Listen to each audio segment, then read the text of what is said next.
Xbox. they was actually promoting Frag Pun on TikTok, and it was paying money for people making videos on it on TikTok. And one of the guys I Oh follow on man. TikTok, he was like, he was shitting on people who was promoting it, and I was posting videos on it. So I'm like, oh, I didn't even know they was paying for it. I was just fucking with the game. You know what I mean? He was like, oh, it's all good, but it was a lot of creators who didn't really fuck with the game. They were just making a game because they was getting paid. Which I don't. I mean, I ain't gonna say I don't condone. Quick, let's do a test. Bro. Tornado, say Yo, I don't know, I'm here. say fucking what time it is, and then what day of the week it is for you, and then Nelson, you go next, and then you go last. Yeah. So we're now at for me Monday, my time. Then at least 3 o'clock in the morning, the 12th of May, for me at this point. So I'm time wise. Like I said, it's all right. You know, I got pretty much time off, so I'm good. So Speak up. I just wanted to chime in, definitely, with the topics that we have on hand, and maybe something else might pop up. So Did you have any luck finding employment? yeah, I got something going on. So it's something. Oh, that's but, crazy. Oh well, it is what it is. We'll see how that goes. I might be joining you soon. The way things are at work. You know what I did all day Thursday? Yeah, you mentioned something indeed, but is it that crucial that when the guy left, that sales guy, that he took a lot of Hey, orders I don't along get a with whole him? lot of information. I just know I that he took. know. I know he took Damn. some of the jobs, and one of them was a Bobcat job that was like 3.2 million Holy alone. Shit. Jesus. Oh shit. Y'all build a Bobcat, so y'all build a component for the Bobcat. We build the what do you call them, the hydraulic manifold for things. Ooh, and I'm gonna tell you right now, down here, motherfuckers is buying these Bobcats left and right. They're doing the what is it? Fuck, it's I forget the term for it, but this is where they clear out the underbrush in the woods, like the small trees and stuff. Making paper. Cause we had a guy come through. He told me he wants about 2K. It was only gonna be like an hour worth of work, you know. Oof, man. You know, I don't know, man. I was working overtime till recently. All of a sudden, well, I think the one guy got pissed off and left, and then they sold a couple more sales guys. But they got rid of like 7 people in the office, which means, I mean, they're getting rid of people in the office for a reason. That means they ain't got shit to do, or there ain't shit coming in. I've seen that happen in my company as well, like 1 or 2 years ago. what company you used to work in? Like, what field you used to work in? For me, I'm used to assembling sweeping carts, you know, with the doors and everything, and all the kind of parts that you need to The assemble. street cards, bro. Manufacturing. Yeah. Manufacturing. Okay. So That's dope. I and like they that started, shit. That's interesting. They started to fire people indeed first in the higher ups, right? People Hey, that were what's pretty up, much RPG? too high on the payroll. So they started there first before they actually fired people on the bottom of the ladder, you could say. But they started up high first, though. They went out first. Too much. They costed too much. High, I forget it's a term for them, like the people who like manage Indirect people. Well, yeah, Nelson might know the term for it, but Indirect. And Hey, y'all do me a favor and go online and share this. You don't produce money. You're like HR is indirect. Sales is indirect. You make money, but you don't produce the money. You know what I mean? Exactly. Nelson, yeah. So, Nelson Henry, y'all do your jobs, please. And y'all do your job. I'm doing it. What the hell's my job? Not you, Tornado. You don't have X. You're always fucking fixing the X post on Discord. I'm sorry. The boys over here, these guys got to combine like 75,000 followers on X. Oh, Brother, yeah. That's I don't true. have. I only got 700. Yeah. Oh, only I got like 37 people. Nobody fuck with me on X. On social media, so Nelson's got the most. Nelson's got all them OnlyFans girls following him. Nelson. Yeah, I do. They love me. That's the problem, though, is I know when OnlyFans get scrubbed because I lose like 50 fucking followers. Yeah, but what Nelson is he's supposed to make sense, you know. It's it's fun and informative at the same time, you know. DLC drop. Didn't it jump already? The Helldivers DLC? It's not. No, not yet. It's not DLC. It's just the Oh yeah, you Season Pass. Yeah, exactly. It's come this Thursday. It's going to be out. Yeah, so a couple more days. So. Oh yeah, I got to. Oh, same day as Doom, huh? Yeah, I think it is. Yeah, same day as Doom, indeed. You gonna be the playing 15th. Yeah, I'm gonna be playing Doom. That's on the Thursday. Yeah, that's the 15th. I'm looking forward to Tuesday. That's when the Precinct comes out, man. I'm gonna go to GameStop, pick up my copy. Yeah, that's a game that I was. Yeah, I'm gonna Paul get that in the mail. Dante's playing that right now. Don't ask me how. Who? Paul Dante. I don't know. You know, he's that in Thrifty's chat often. He's not in the Discord, but he's in Thrifty's Thank live you, chat frequently.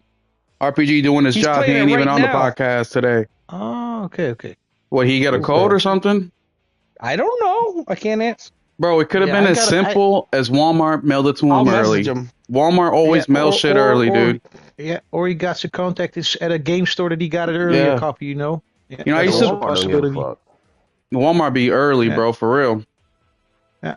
I was going to order my Doom through Walmart, but now that I'm not buying that bitch day one, or at least not brand new, I'm not going to try on that game as well. I feel it's highway train robbery, but that's something I'm going to save for the show. I'll buy it pre-owned, but I'm not buying that shit. No, I'm not going to stand for it. And I bet you, I guarantee you, there's another one I'm going to mention in the chat during the conversation later on. But I have a feeling that one is going to be a small little footprint on a disc as well. I'm highly convinced of that. Which one? Gears Reloaded for PS5 on the disc. That's going to be a small footprint as well. I got two minds of thinking, because if they're going to do a Gears, like they announced the physical after the fact, maybe it's going to be like a limited run thing, and if it is, it should be on the disc, because limited runs produces... Limited run, there's a chance, but if it's something that they're releasing themselves, like what they've done with Doom, I don't have any hope. We're going to talk about that today as well. Yeah, I was going to say. Fucking Xbox will pain in my dick, even when I'm not really like I'm not an Xbox gamer. I wanted to give him a chance, but they make it increasingly easy for me at this point, to be honest with you. Not giving them a chance.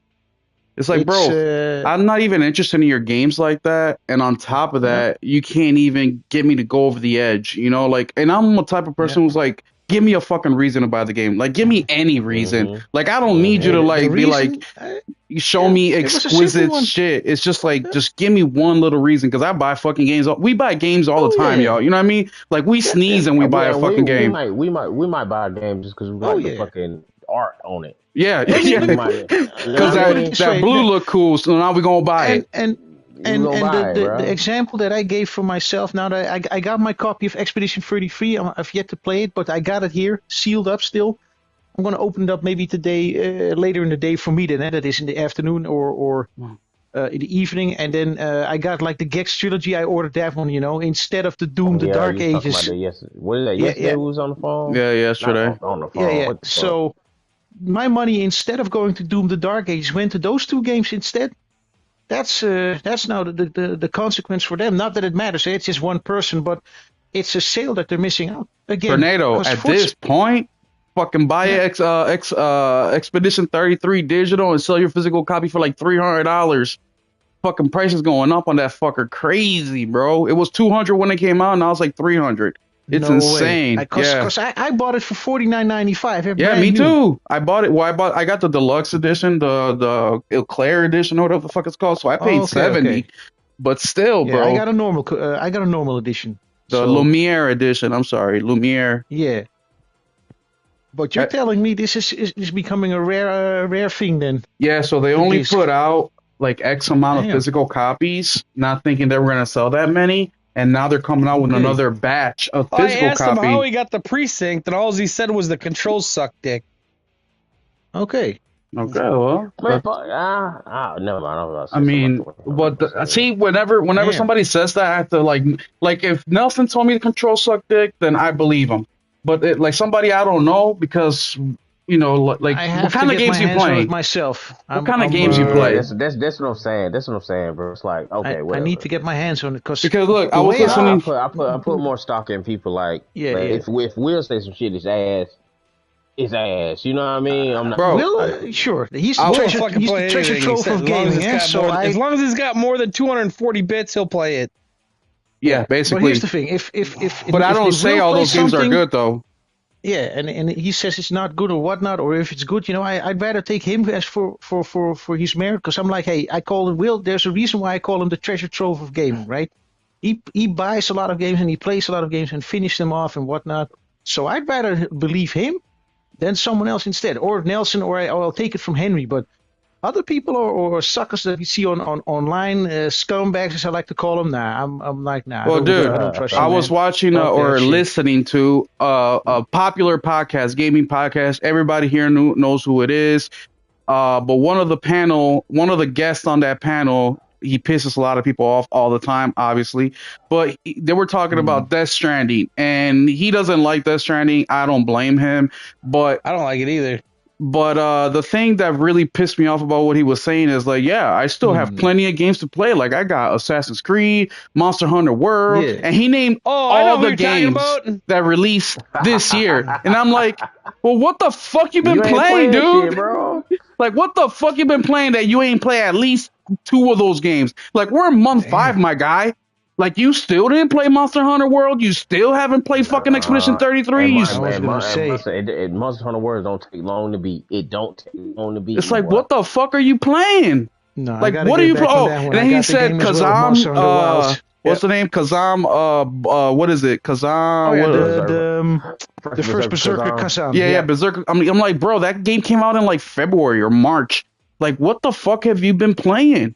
If you haven't played games that came out in February, and you still haven't, look, I get it. Look, man, not everybody got the time like we do to play games. Like, look at Nelson. He's constantly working and shit, so he can't beat that many games. Yep. But, bro, why the I spent half my goddamn day today in traffic. I was pissed, man. But then this motherfucker want to show up on a weekly podcast, on 2-3 podcasts and talk about gaming. That's like, you could, bro, it's okay to do 1 podcast a week. Get your gaming in. What's up, El Nini? How you doing, my guy? But you fucking out here doing back-to-back podcasts and shit. It's like, I can't take you fucking serious, bro. Then you want to tell me these games suck? Suck a dick. Nah. Of course, it's a PC weirdo. And RPG, that's what you want to do? That's what you want to do, RPG. You want to join them? No. They don't have any more credit at all, PC people. Nelson has brought up a nice clip that he posted on the Discord. I stole it from him, though, actually. So credit to Nelson. I can share it with you, Will. I have that clip. It's this clip. When I saw this clip, my respect for these people is already down in the toilet, eh? But after this clip, it's done for. It's done for. What this guy said, and I know him, he's a YouTuber, a big PC YouTuber. I forgot his name, though, but I recognize him. And I'm like, man, what he said in this clip, and again, credit to Nelson on this one. Yeah, RPG, yes. Yeah. Oh, yeah, they don't buy the fucking games? Exactly. He showed a percentage, and he mentioned like 64 of these people don't buy the full price. Oh, yeah, I've seen that clip. I've seen that. Yeah, it's like majority don't buy full price, and then a certain percentage buys at discount, and then the other way is stealing it. Them just steal the shit. Yeah. Exactly. And I'm like, dude, you guys don't even have any more credibility, or at least a respect from my end already. That's already gone, eh? And now it's completely gone. Bro, the biggest developer in the history of gaming never puts their games on PC day one. He's always like, well, I didn't pay for it, so. Yeah, and he says that all the time. You know what I'm talking about. I forget his name. Yeah. And there was one developer that mentioned that outright. That was Rockstar, who said like, hey, look, man, PC is not a priority for us because we don't get the sales there. And they said it flat out, That's one of the very few that said it. They were like, yo, there's a reason why we concentrate for GTA first on console and then on PC. That's what I'm saying. They're the biggest developer in the fucking world, and they don't even put their games on PC. And you saw it, eh? They prioritize PS5 now. Eh? You saw it. Everyone saw it. I mean, all the 100 million views that the clip now garnered, the trailer 2, everyone saw that it was captured on PS5, and that was a base PS5. Think about this. How many PS5s are going to be sold by the time GTA comes out? What, close to 100? Shit. And then how many more are going to sell after that game comes out? What did I say in the Discord all these months, if not almost more than a year? I said like, hey, look, this strategic partnership that Jim Ryan had, and that was already in place since 2020, He mentioned that in that showcase before PS5 was even a thing. I told you that Sony and Rockstar are standing to make bank on this. I told you this. Oh yeah. Even if you're not a GTA fan, but I told you this game is going to make an impact. Tornado. Who is GTA gonna go to? Not Xbox. Yeah, not Nintendo. No. Yeah, it's not much of a partnership. It's either Sony or fucking Sony. Like, yeah, because I mean, Nintendo don't got the power to run that game. No. Let's put it this way: if Microsoft had been more, if they were alive, yeah, that's a different story. But they're not. Yeah, I know. If they had a fucking pulse. Yeah, what I was going to say was if they were more organized and had a team like what they had during the 360 days, like with Shane Kim, the guy. Listen. With the guy prior before Phil Spencer, with Peter Moore. Jay 20 years ago. 20 years ago, that was a possibility. It's not anymore. When they had a team like that now in place, then they would have had a chance, And if their fans actually bought their hardware, but that's not the case. So, like you said, Nelson, they're dead now at this point. This is. There was no other option. There's not much of a partnership. It's either fucking you got Lucy or Lucy. I mean, exactly. We're still in our pre-show. But we're actually going to get started. We were just in our pre-show talking shit, waiting for y'all to come on in.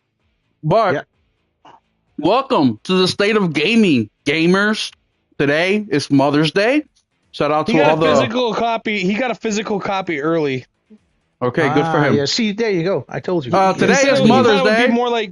He thought it would be more like GTA 1 and 2, but it's not. He's not. So far, it sounds like he's disappointed. But okay, sounds like he didn't know what the fuck he was getting himself into. Today is Mother's Day 2025. Shout out to all the good mothers out there. Yep. All the great mothers out there. He's got to be specific. Yes, we have to be specific because not all moms are good and not all fathers are bad. Let's get that straight out the fucking way. Not all moms are equal, indeed. Not all moms are equal. So to all you mothers out there that have sacrificed for your children, I know my mom did for me. And have put their children ahead of what their priorities are. So shout out to you, man. Definitely a difference. You guys deserve this day. I hope you spend time with the family and the kids, and I hope that you got a couple nice gifts. So thank you, all the mothers. Later on in the podcast, we are going to talk about our mothers today. I told the guys if you want to go ahead, if not, that's fine. But I want to give you guys a little story about my mom and gaming, so we'll get into that in a little bit. But today. Man, I feel like it's summer. I'm looking out my window right now. It's still semi-light outside. Shit, now that you say that, I'll be right back. I gotta call my mom because she works till 9:30. Oh, so you're a fuck. You're a fuck. Go call your mother. Minutes. We're just gonna call your mother. She's still at work. No, I'm not. I'm saying like you spent all day not call your mother. Jesus, Nelson. Work for 15 hours. What the fuck you want me to do? Right, I'm not getting up at 5. Go call your mom. But anyways, today we got some juicy topic, guys. Today we're going to be talking, which you saw a little preview about that. We're going to be talking about GTA a little bit specifically because we have a gamer on the podcast that has more hours on GTA than I know of anybody. And when I mean a lot of hours, a lot of hours. So you guys will be surprised about that. We're also going to be talking about Doom Eternal dropping Thursday. And what's going on with Xbox and their physical video games and, the surprise that we got over the last couple days. So we're also going to be getting into that. And then we are also going to be talking about what was the other kind of thing that we wanted to talk about today. Hold on, I got my list here, ladies and gentlemen. The price difference between $50 and $80 games. Yeah, that was an interesting one. Yes. That's the other interesting part. I definitely want to get the opinion with the boys today of the difference between $50 games, $80 huge. games, $70 games. It's huge. Especially after Mafia, the old country, announced their price this week. The elephant in the room. Yep, at PAX East. So it's going to be a good topics tonight. Of course, chat, get involved. Give us your opinion on the chat. If there's anything else you guys would like to know about or get the opinion of us, please do not hesitate to let us know. But first, let's get the introductions. Let's start with somebody who doesn't get the chance to be on the podcast as much because he's on the other side of the world, and that is Mr. Tornado Screw. Tornado, let the people know how you're doing, man. Yeah. Evening. Well, actually, morning for my end of the time zone, you could say. 3 o'clock in the morning here in Europe, in Holland, by the way. That's where I'm in. Yeah, God, what else can I say? What games you been playing, bro? Games what I've been playing. Well, mostly Helldivers a little bit. I was gonna start the Expedition 33. I got my copy. I'm gonna play that. Heck, I even got my copy today of not today, but yesterday actually. I emptied my mail. I got my Contra collection on disc. Nice. I got my Front Mission 2. I got my Virtua Fighter 5 revision version 2.0. Were these games that you were waiting for a long time to get? Yes, from a limited run. So they actually got in the mail. So that's something I'm looking forward to. Let the people know. Well, I'm interested in this, but how does it feel, especially like limited runs, because you place an order now and then they take 4, 5, 6 months to get it to you. How does it feel when you finally get that package in the mail? Oh man, fantastic! I mean, for me, it's a piece of the way I see it is it's a piece of preservation, a piece of history, and something that I love to play. You know, that I'm like, man, I'm finally happy to have it as a, because I treat it as a book. Yes. I can pick it off from the shelf and I can play it anytime I want. You know. Yeah, people ask me all the time, like, because I got a pretty decent sized game collection, and people say, "Oh, you know, that takes so much space." Like, yeah, it does take space. As a matter of fact, I gotta buy. But that's like books. It's like books. It's like anything in your house. And as a matter of fact, CDs or movies that you buy on disc. You know, I know it's an ancient thing for people, but I still like to buy a movie every now and then on disc. I still have to buy another shelf, and I'm gonna make a YouTube video out of it and show you guys which shelves I get and all that. But I gotta buy one. I'm officially out of space. But the one thing that people don't understand is, like, when I walk from my gaming room to the bathroom, or I go down to the kitchen to grab a water or whatever, and sometimes, you know, like in the middle of the night where I just wake up, I'm thirsty, and I walk by my game collection, I stop. I just stop and I just stare at it. Sometimes I drink my water, you know, till I finish it or whatever. And it's so cool just seeing all the art, you know, I pick up a game, read the back a little bit. It's just so, people just don't understand it's art, man. It really is. The value of it. The worth of it, you know, it does mean something. And if you have it digitally, as what all these new generation people are used to, and I say that as an old school guy that's 46 years old, right? I'm going towards 47 at the end of this year. And I'm like, man, you have no idea what you people are giving up, folks. Yeah. Because we've seen it before, with all these outages, even on Xbox or on PlayStation. Well, we'll talk about that. Let's not get ahead of ourselves. We're going to talk about that when discussing Doom. Later. The next person that I want to introduce to the podcast today, which needs no introduction, he's got the key to the crib. He can come whenever the fuck he wants. So whenever he says, "Hey, I get no invite," that's a disrespectful thing to say. It is Mr. Henry Heck. What up, Henry? How you doing, bro? Yes, sir. We chilling on a good Sunday evening, Mother's Day evening. Yeah, I see you with them steaks, bro. Made me hungry. Did you notice that? What? Huh? Nothing. Henry, let the people know what you've been playing, bro. I've been playing like Dragon Ishin, been playing some Borderlands 3, been playing some Expedition 33, and also been playing some Frag Punk. Yeah, I know. No, how's that Frag Punk? How is that Frag Punk? It's like a more arcade, it's like a I don't know if either of you have played Valorant before. It's a less competitive. I've heard of that though, but it's not something I play. Yeah, I can tell you, it looks a hell of a lot better than fucking Conquered. You know what? I'm not gonna tolerate that disrespect. I miss Conquered. Remember, Henry. That's ignorance coming from people who don't know these games. So don't mind him. Oh shit! But it's like a less. I played that bullshit. It's a more arcade version of Valorant. I just put it like that. It's like faster pace, shorter matches situation. It's cool. So basically, you've been gaming. I've been gaming, bro. You've been gaming. That's what's up. And then finally, we have my co-host of the State of Gaming podcast, who didn't call his mother till fucking the next day, Mr. Nelson. She's Gaming still not Culture. Off work. I just talked to her on our break. She's been at work since 5 a.m. I'm not getting up at 5. Shit. Damn. Well, at least his mom is still up and going at it. That's what's up. Yeah, your Nelson. mom's still holding up the economy then, man. Yeah. Nelson, what games you been playing, bro? The usual, and then what's the usual? Player 2. The usual. Hey, and some Helldivers with us, Definitely. Yeah. That's the usual. That's what I was talking about. Okay, so the usual. Well, Okay, Helldiver. Well, we don't. People are new to the channel. People are coming in that are new. They don't. Helldivers, Gran Turismo, and Expedition 33. Hey, and we played some of the Mega Drive collection. The Streets of Rage we were 2. playing Streets of Rage 2 the other night too. Nice. Yeah, man. Nice. Well, I've been playing some Borderlands 3 with Henry. I think this Tuesday, me and RPG are going to play Borderlands 1, so stay tuned for that on the channel, 6 p.m. Central Standard Time, 7 p.m. Eastern.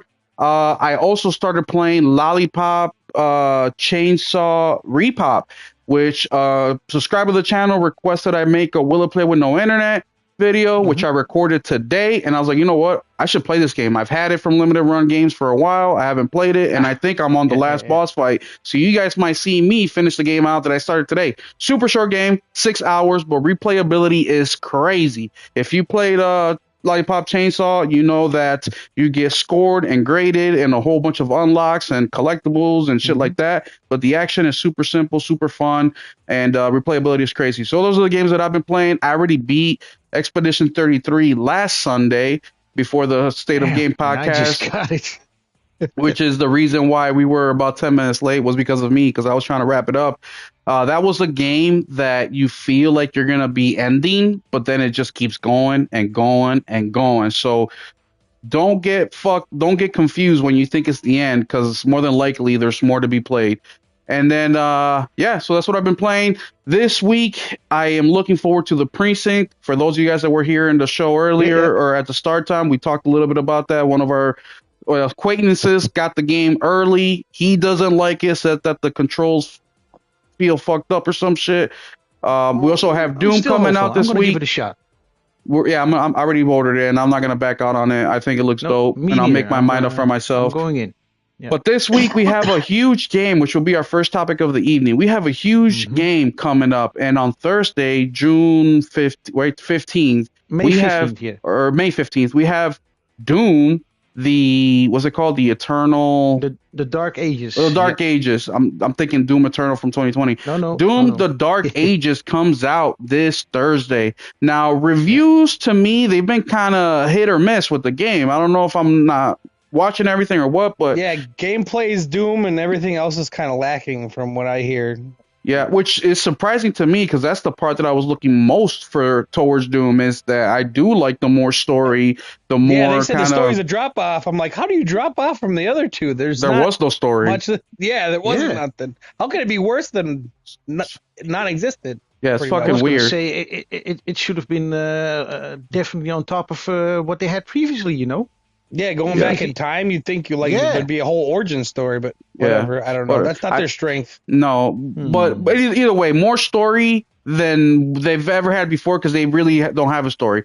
But before I ask the boys here, give you guys a little bit of background. For those of you guys that haven't watched the video on my channel, a couple days ago, Friday to be exact, news started to come out that Doom physical copy does not have the game on the disc. As a matter of fact, you're only getting about PS5, 20 PS5. You're only getting about 20 megabytes of the game on the disc. Well, the game obviously is way bigger than 20 megabytes. So that's right now what's happening with Doom, and that leads to a bigger discussion. And the video that I made on Friday as well was why, if I'm a person who buys a lot of games, why have I not bought a single physical Xbox video game? And the answer is because they don't put their games on a disc. And not just that they don't put their games on a disc, but their games aren't so appealing that I'm willing to bypass that rule that I have set for myself. So I want to start the topics off tonight with that question and we'll start with Henry first, and we'll go to Tornado, and then we'll finish it off with the clutch at the end. Nelson, is with physical games, we've had the discussion, right? Because Henry, we all know that physical gaming is dying. But what people don't understand is that 15-20% of the video game sales are still physical. That's still billions and billions and tens of billions of dollars. Okay, so it's not like it's dead.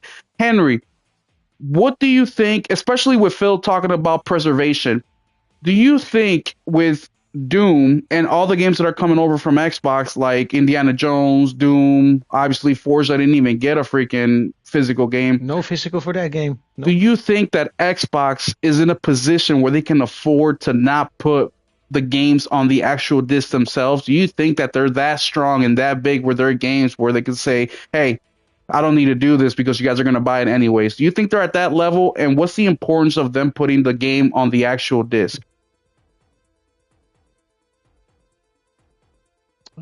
That's for Henry, the question indeed. My bad. I was muted. I'm sorry. No worries. But I think don't let Brett distract you. Brett will fucking type 100 messages in 1 minute about how he loves Phil and he wants to have his babies and shit. Today's Mother's Day. I want to be Phil's mother. I want to be the mother of Phil's children. Don't let him fucking confuse you like that. I'm sorry. No. I just like I said, I accidentally. Grabbing ass and signing cheeks, huh? Yeah, grabbing ass, signing cheeks. Signing cheeks. But basically, do you think Xbox is big enough where they can say I don't need to fucking put games on the disc because y'all are gonna buy it anyways? Like they don't have to try anymore, also the importance of having the game on the disc. No, I do think it's important to have the game on the disc, but I also at the same time think that they are big enough to not do it because people gonna buy them. You know what I mean? Aside from like individuals like that we know. Where's the issue? Because I do remember with the collector's edition, it was hype because they actually had a fucking disc inside of the game case. Mm-hmm. Whereas, Death Stranding don't got no disc. Yote ain't got no disc. You know what I'm saying? And this happened on the PlayStation Store. You know what I mean? You see what I'm saying, man? Yeah. So it was a hype situation. Like, oh shit, the disc is in there, and then the information come out. The game ain't on the bitch. So they might as well not. I won't say that. I won't say they might as well not because they did. They put its disc in there. So kudos on them for that. But also at the same time, Microsoft Xbox, they know that they don't have to have the game on the disc because their gamers ain't pressed about it. And they might have to change some stuff. If coming to PlayStation, but I'm not sure. Well, they ain't gonna buy that bitch anyway. Well, I'm saying, but where I'm at is, I'm not sure they would even change it because PlayStation collector's edition don't even put a disc in that bitch at all. You know what I mean? So that's sad though. I'm like I don't know. You know what I mean? This I can't put together. So I don't get the logic behind it because. If they might as well just did what Death Stranding did, not even had no disc in that bitch, and just had a code in there. Well, put the game. Let me give a little bit of pushback on that, Henry, because even though it's basically a key, let's just be real, it's a fucking key that they have on there. Yep. Even though the physical game does have a key, the reason I still rather have that than no game at all is because. At least with that key, I can still trade it, sell it, borrow it, do most of the things that you can do physical. The problem with the game not being on the disc itself is when we start looking more long term, right? And not just long term, but also when they put updates. Like we just saw with Expedition 33, they nerfed that fucking game. A single player, narrative driven game, the developer fucking nerfed. Like, what are you doing? Yeah. So the only way you can really protect yourself against that is if you have the physical game on the disc, because now you can now just exactly, in its entirety, because now you can just turn the internet off, install the game, turn off automatic updates, and you can play the original game exactly how it came out. And that goes above censorship, right? Where they start to censor games later on because of whatever the social culture is at that time. They can take shit away, push shit in, whatever. But I'd rather have the code on the disc than no disc at all for those reasons. But moving on to Tornado, because you are like me, where we have a whole bunch of physical games. Henry does have physical games too. But Henry, what's your split, would you say? You're like 60-40 digital? What's your split? Yeah, I'm like, about 60-40. Henry. 60-40. Me and Tornado, we're majority physical. So Tornado, what do you think about what happened with this? Or how does this affect you?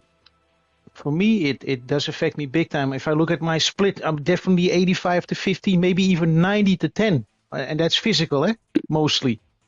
Digital is something that the last time that I bought a game digital, that was, I need to go back to PS4. That was Ghost of Tsushima. I couldn't get a physical copy for that game. I later on bought it on PS5 as a physical. I really wanted the deluxe version, but it was sold out. But that's because the store made a mistake, though, because I put my money down for it, and pre-ordered it, and they didn't deliver it to me. That's the last game that I can remember that I bought digital. But after that, everything that I bought was physical, man. And for me, it means a lot, though. I really want the game in its entirety on the disc, because let's just say we had like an outage, right? And I think that was not even that long ago. I'd say 2-3 months ago this year, right? Yeah. In that weekend. I couldn't play my GT7, because the single player campaign is locked behind this online bullshit, right? Yep. And thank God I had other games that I could play, the single player stuff that I had, and I was still able to put the disc in and play those, so I was happy for that, like my Mega Drive collection or Genesis for you guys in the US. I could play, for instance, my Front Mission 2 and my Front Mission 1, I got the Soulstorm from Apes Odyssey, that kind of stuff, so I was able to still do something, or play my movies that I have, because I invested in a disc drive, right? So for me, physical is very important.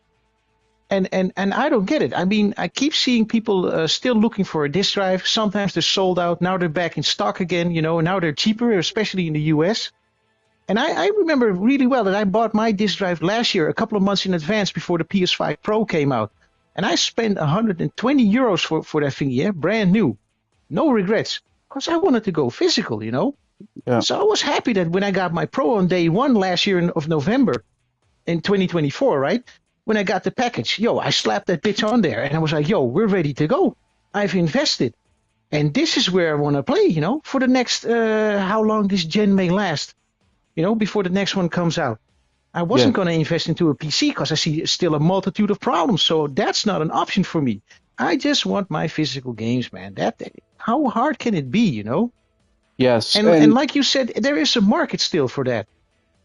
Yeah, absolutely. A huge market. Tens of billions of dollars. I mean, we're talking about 20% of at least 20% of the video games being sold today are still being sold physical. Yep. So yes, it's dying, but not at the rate that people think. Like people think that it's 1 out of every 10 games that are sold are physical. No, it's 1 out of every 4, buddy. Hey, and take Expedition 33 as a good example.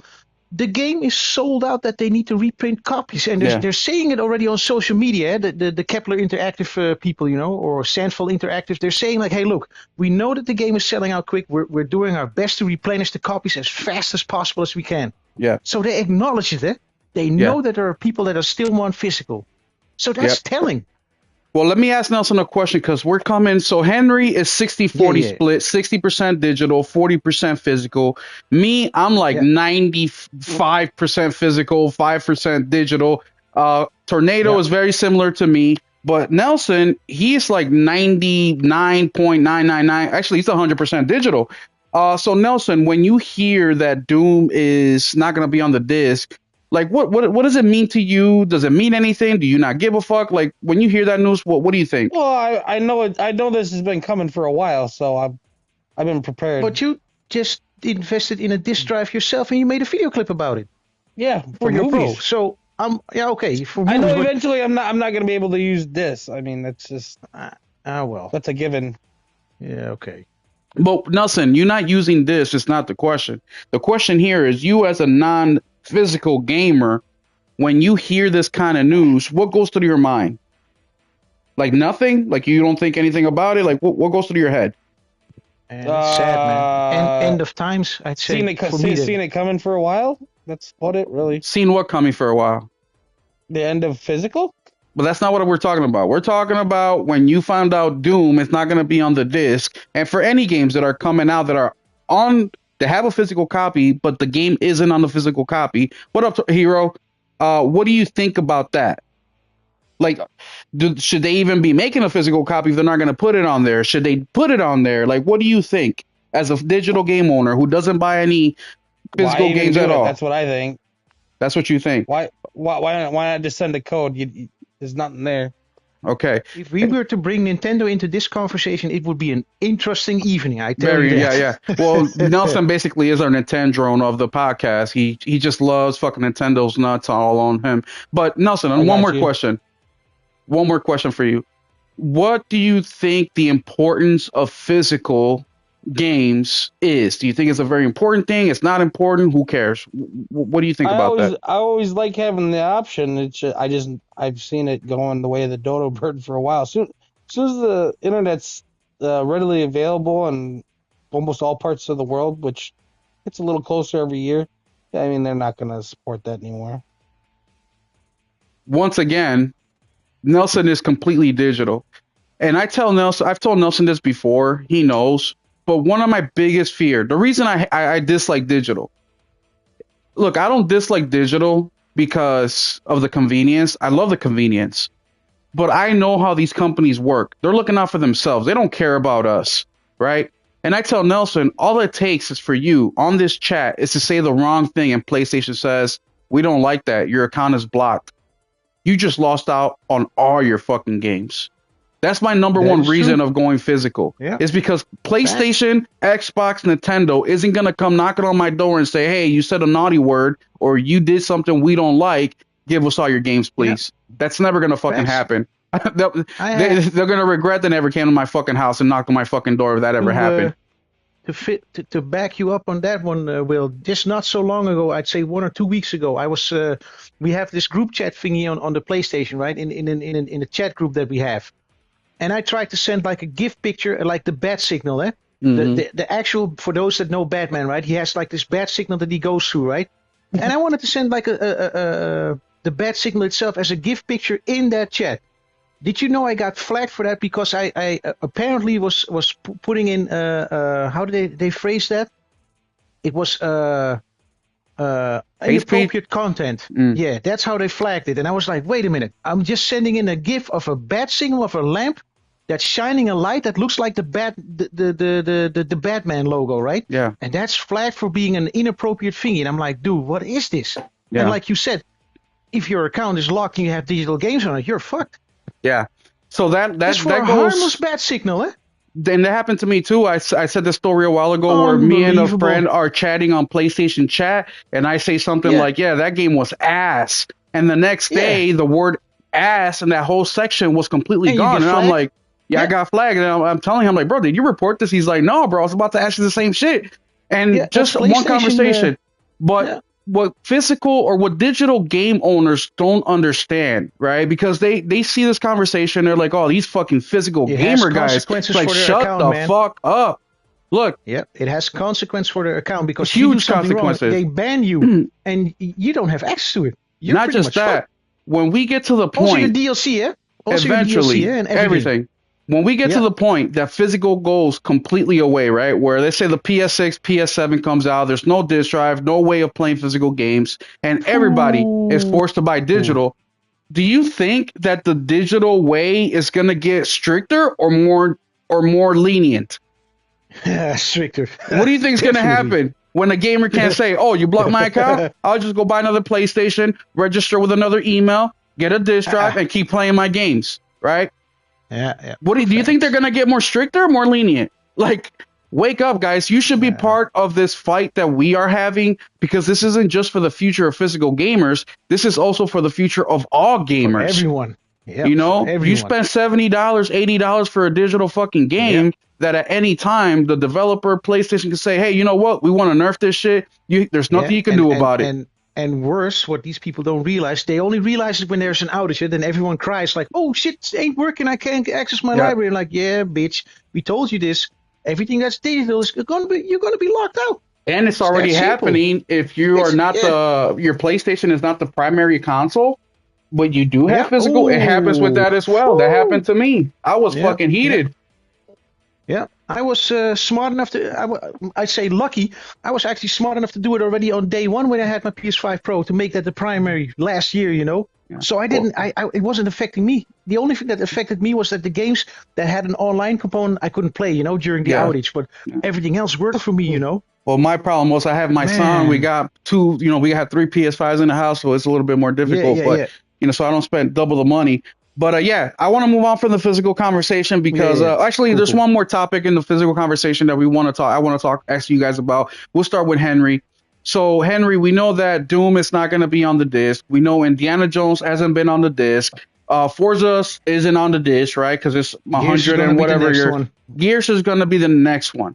I promise you that. Do you think Xbox is going to continue with releasing physical with the games? They're not even making a physical disc for the Xbox, are they? Yeah. No. Xbox are feeling really salty about that. Yeah. But Henry, do you think that Xbox will learn from their mistake with Doom and hear the gamers complain, and next game they release physical, they're going to put the game on the actual disc? Or do you think they're going to continue the way they are now?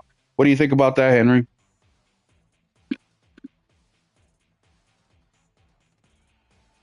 Henry fell asleep. What about you, Tornado? I know. What do you think? Yeah, if I have to go with what I'm seeing from a common sense perspective, I'm like, yeah, they're going to do the same thing. You're going to be looking at a game with a small little footprint, maybe in megabytes, maybe at the most 1 gigabyte, and that's it. And you need to download the rest. They're going to do the same thing. I'm highly convinced of that. I don't have any trust in them at all. And then you hear Phil Spencer like, oh, preservation is important to us, And then you see this shit. Oh, hell no. No. I don't trust him. Yeah, I already know Nelson's answer, and they're going to continue. Let me catch up with the chat real quick because they've been going crazy here. I've been going ham in Avengers Have a Planet. Wish you played with me, Will. I'm exploring everywhere. Okay, let's fast forward a little bit. Doom Tomorrow. Let's go. How are you guys playing Doom Tomorrow? Explain that to me. Secondly, early copy, perhaps. Bad Dante. They're in Australia. It'll be Tuesday tomorrow. Yeah, but the game comes out Thursday. Yeah, but they're probably paying that. But some people might have already. Yeah. Oh, okay. Some people might have already got their copy, if you're in the store or someone that they know in the store, That's true. People got their copy early. Okay, RPG says early access. Ball Dante says early access. Yeah. Oh, that means RPG got a digital version. Mm-hmm. I'm shaking my head right now, RPG. Ball Dante says the mindset of no games on disc is so prevalent on the Xbox side. They would argue that the practice is normal within the industry. Yeah, absolutely. When I do my Will It Play videos, unfortunately, all the games that I've tested so far are you can play with no internet, you can install with no internet. The only games that you can't are the games that tell you about it on the front, which says internet required for install, which is the other side of this Doom game. They didn't tell you internet was required. So that's the secret sauce and all this. I forgot to mention that. Tornado, the game doesn't even tell us that. All these other games tell you in the front, on the bottom left-hand side, internet required. Doom doesn't. Yep. Why do you think they did that, Tornado? Yeah, that's a good one, though. You can't say that they did it intentionally to mislead the consumer, right? But on the other hand, you didn't even tell them either, what your plans were with the disc, because everyone was assuming like, hey, the game is on the disc. And when we say that, it's like you're assuming it's completely in its entirety on the disc, right? Yeah. And this is you can't do this. In all fairness, you print a disc, and there's nothing actually on it. Yeah. It's a small little footprint of data that kind of defeats the purpose. I mean, why do people have the physical then? It's like I already explained. It has to be like a book. You can pick it up out of the shelf and you can look at it and play it and whatnot and experience it. What's the point if you have to have an internet connection? And let's say, like I said, if there's an outage, that fucking disc with that footprint is useless. Yeah. No, I agree, man. Even if you have a digital copy of the game, you wouldn't be able to access it. Yeah, but it's still looking for a fucking connection. Sorry, and preservation is the important thing about all this, all right? Preservation. But let's continue with the chat here. The minds are. Brett says, well, PS players will still buy them, so they will continue doing it. And that is not true, Brett. Now, the majority will buy it. But when Doom, the Middle Ages, I gave up on it too. I'll be buying it pre-owned. I won't buy it brand new, so they won't get my money. But they're not getting my money. What people don't understand either is, when you see some of these games that have been around for, you see that a lot with Ubisoft, where in a couple months the game drops down to 40, 50, $30, right? The reason they dropped down to that price, guys, is because they overproduced what they thought they were going to sell. Meaning, if they thought they were going to sell 3 million physical copies, they've only sold 1. The deeper the discount, that means the more they missed. The more stock they still have that they need to sell. Yeah. So I'm going to be super interested in Doom and what happens over the next 6 months or so, because once we start seeing those, that's why you see physical games go on sale usually way faster than digital. Once we see those digital Doom sales happening, we'll know the truth there. And also, don't say every PlayStation gamer, because right now online, PlayStation gamers, not the ones that we talk to and the ones that we follow, because these dudes are fucking ponies to the death of them. Though PlayStation says bend over, they say yes sir. I'll even grab my ankles, right? But I'm talking about the regular gamer who really doesn't really care about the console war too much. They're just more interested in the gaming and in their own shit. They're making a big stink. I mean, Will It Play, who's on X, that's one of their most viewed posts this year. Is the announcement of Doom is not. So that's very important. Moving on, and Hero. It's going viral, eh? And it's going viral. Yes. Hero, you are here. Thank you, my guy. Hero says, I'm waiting for my physical copy since I bought it digitally. I don't know what game he's talking about. I think he's referring to Doom. I'm assuming he knows the news, eh? Yeah, he knows. Like I said. Hero is also said, I'm now like 80% physical. Good for you, Hero. Good job. If a game isn't on the disc, I've now decided to still buy it, but at a discount. Yep, I do the same, or I prefer to buy it pre-owned. I prefer to buy it pre-owned because when you buy it pre-owned, the only person that gets money off that purchase is the store selling the pre-owned copy, not the developer. What else do we have here? El Nini says, game being on the disc is a counter to digital license BS. Absolutely, El Nini. Yeah. All right, so now that we caught up with the chat here, let's move on to our second topic. Our second topic, I want it to be GTA because Hero, I'm sorry, Tornado. If only if you're comfortable telling the people. No worries. Tell them how many hours you have in GTA 5. So GTA 5 spread, I'm gonna count from PS4 and PS5 all together, right? Yeah. So PS4 version, don't fall off your chair, folks. I have at least over 20k hours into that one put in. Oof. And I played that a lot, though. Done all of the stuff that we could do in the game, ranging from heists, contact missions, the adversary modes, the stunt races, you name it. Also the heists when they were a thing when it came out for the game at first, the Doomsday heist ones, all of the stuff up till now. Even now and then I fire up the game and on PS5 I have like over 3,400 hours I've gotten into the game.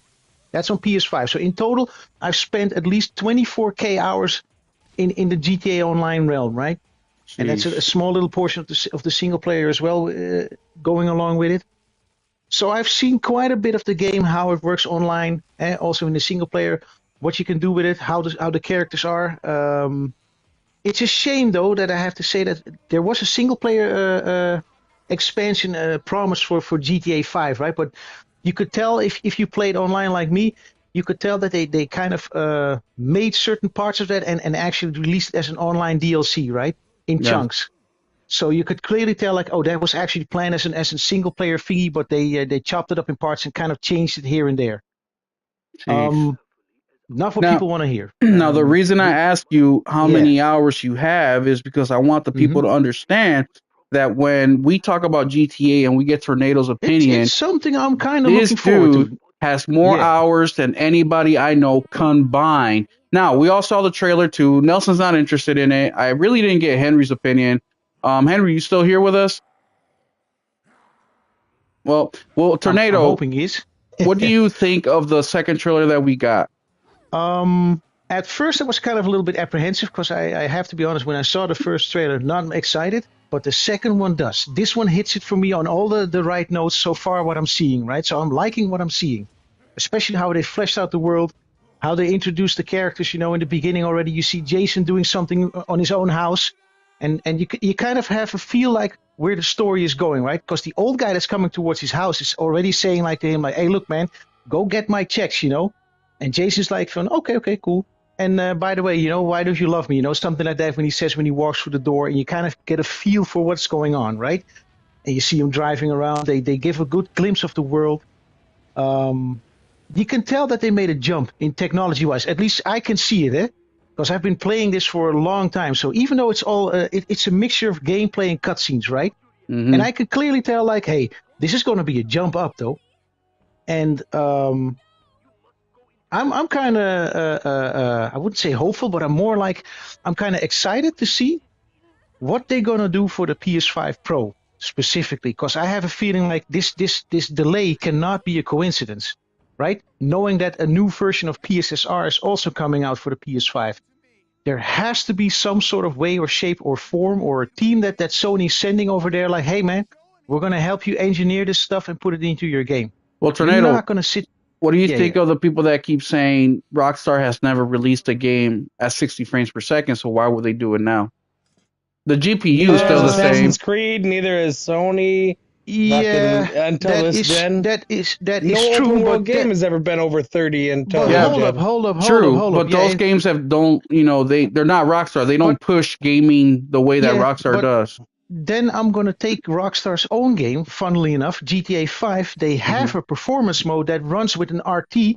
They got like a performance RT mode, right? It's only just the shadow reflections that you have at nighttime, right? It's not like reflections on vehicles and windows. Yeah. But the fact that they're running a performance RT mode at 60 tells me like, hey, it is possible. Depends if you on can get that shit to run on a Series S, there's no reason you shouldn't be able to get 60. Good point. Those are very good points. I'm glad you said that because that makes a lot of sense, right? And look, I'm a little bit more of an optimistic when it comes to these developers. Like I always say, let's give them damn, look at the jiggle fix. Hey, it might be 720 fucking 720 upscaled, but it can do 60. Well, look, I don't mind. What do you call it? I don't mind a game running at 30, right? There's different levels of 30. I don't mind it. But what I don't want is I don't want a game at 720p. I want at least, I want at least 40. At least something that is achievable, Even if you have to do a certain kind of upscaling, I can live with that.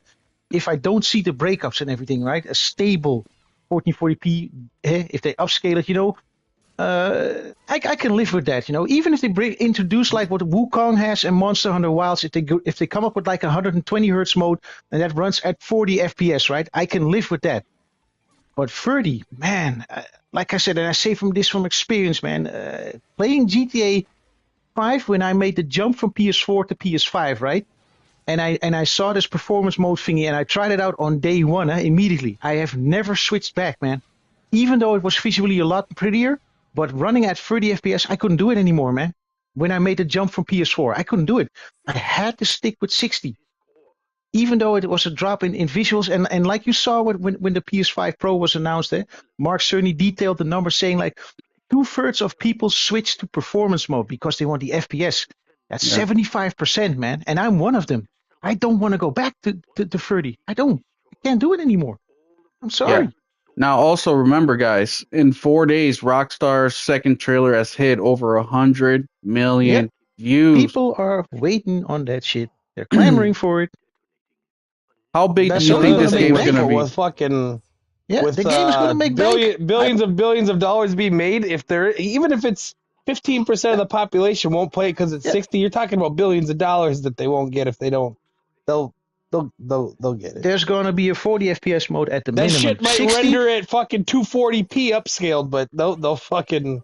Hey, I'm cool. I'm cool with the 40 frames. I think honestly that's the ideal for me. That's the best case visual scenario. Anything that's more than that, hey, that's a bonus, man. But it needs to be 40 at the minimum. Like I said, it needs to have that mode just like what Wukong and Monster Hunter Wilds has. That is fantastic. If they can do something like that in their game, then they're golden. No problem, at least for people that have a Pro. I'm just saying. Yeah, no.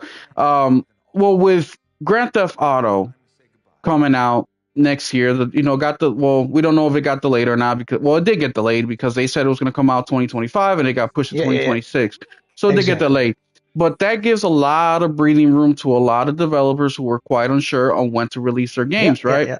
Now, exactly. The small and the medium-sized ones, they're happy, though. I promise you that. Because as soon as we got the delay, we started to get release dates for games that we didn't know, right? Like Mafia, The Old Country, shit like that. Now, came out of nowhere. Now that some people are also conspiracy theory are saying that the reason Rockstar delayed the game was so to give people time to get used to the $80 price point. They're saying that GTA 6 is going to come out at $80 or higher. $99.99. That is a possibility indeed. Yeah. And so unfortunately, they're going to do it though. I have a feeling. Oh yeah. So the question really comes into play. $100, $120, and $150.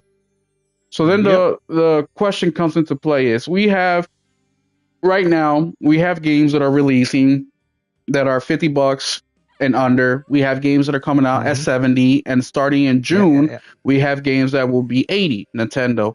And then Xbox for sure said that some of their games will be 80 during the holidays. So then the discussion I want to get into is the difference in pricing here, because when Mafia: The Old Country got announced at $50, I got excited, but a little disappointed at the same time, because the reason I got disappointed is I don't want Mafia to be a 10-hour game, right? But if it's a $50 game like Expedition 33, then that's hype, right? Complete hype. So all the other ones are 10 hours. I don't know why it would be more. Well, I think this is also one of the most expensive Mafias that they've worked on as well. And they were working on this one for years, though. Yeah. So, but the question that I have for you guys is, now that we know the video game industry is shifting to a different price point for the AAA games, do you think that now with the competition of the $50 games being more prevalent, I mean, we have Expedition 33 that's considered to be a Gotti, right? Mafia: The Old Country is probably going to do extremely well. Yeah, so it's in the same category. When the consumer is comparing games, when they're saying, look, I can get game A for the $70, $80, or I could get game B for the 50, and this is the type of game that I'm getting, linear, single player. Do you think that's going to hurt the sales of the games that are trying to go for 80, especially when they're buggy, feature incomplete, shit like that? Let me start with Nelson. Nelson, what do you think about that? Yeah, I'm going with the 10-hour experience. If it's well, we don't know if it's 10 hours, and let's not promote 10 hours, because I will not buy a game if it's 10 hours for $50. That's too little. But do you think that Mafia 1, you be able to put 30 into it, but Mafia 1, 2, the only one that's not 10 hours is 3, and this is a more linear one. That was an open world one. You're the problem. You're the problem in the video game industry. But do you think that it is what it is? Do you think that $80 games will hurt more once these $50 games start coming out? Do you think the $50 games, do you think that they'll have a big come up in the next couple years? Yeah. To the point. Short to the point. Oh, yeah. What about you, RPG? Or, I mean, Tornado? If they have just like Expedition 33, and I'm kind of hoping that the team that behind Mafia is also doing the same thing, that they have a small, tight-knit group, and they can still make an expansive world, and that they have a lot of playability in it, let's say a 20, 30-hour experience for the money that they're asking for. If they're in the same ballpark as Expedition 33, it's going to be a hard sell for other ones that are charging $80 for a game, and I'm going to be aggressive on this one. I'm going to take Mario Kart for Nintendo Switch 2 as an example, because I'm like, okay, you're asking $80, but where is that actually? Can you see it, Mario from a production games. I know, but from a production standpoint value, you're like, wait a minute, is that actually worth $80? With no due respect to Nintendo, I'm just saying. But fuck Nintendo. At that point, it becomes a hard sell. If you're trying to sell a game that that with the graphic style that they use, there's not much production value that they need to do to make that game. It didn't cost them that much, but they're charging a lot of money, right? Yeah. I mean, it's not like that. This Mario Kart is like $100 million game or 150. It's not. Maybe 70 or 80 at the most, but and they're asking 80, and then you see other games that have a budget of 150, maybe 200 million or whatnot. Expedition 33 is an exception. Same goes for Mafia, but if they can nail that and ask a nice price for their game, and I'm like, man, it becomes increasingly hard to justify that, right? Yeah. People are going to look at that though. And believe me, with social media these days and internet, people are not stupid. They're like, sure, they don't have a problem with putting the money down, but they want to see what they put their money in, right? They want to see it back, the value. A GTA, if they ask that kind of money, you see that. It's a product that's made with a $2 billion budget, right? You can see that. But a Mario Kart asking the same price, man, hey, that's a tough sell at that point. Yeah, GTA is a once in a generation, literally, type of game. Exactly. I mean, the last time that they released GTA will be 13 years from the moment they release it. It's a long fucking time. There's a lot. There's billions of people in this world that weren't alive when GTA, was made. But true, and just looking at it from my perspective, right? These $50 games, especially if they're similar to the length of Expedition 33, if they're similar to the quality of Expedition 33, the voice acting, the music, shit like that, where I used to buy most day one games. The way that I'm going to be doing it going forward is I might even double dip in these $50 games. I might be buying the digital so I can buy it, so I can play it midnight, day one, then buying a physical copy for the collection. Or I buy the physical copy and then I buy the deluxe edition on top of it, or I buy DLC, season passes, whatever the fuck they come out with, because I still feel that I'm getting a great value for my money, especially if it's a good game. With these $70, $80 games, the way that I'll be looking at it going forward is now you got to sell me more on it.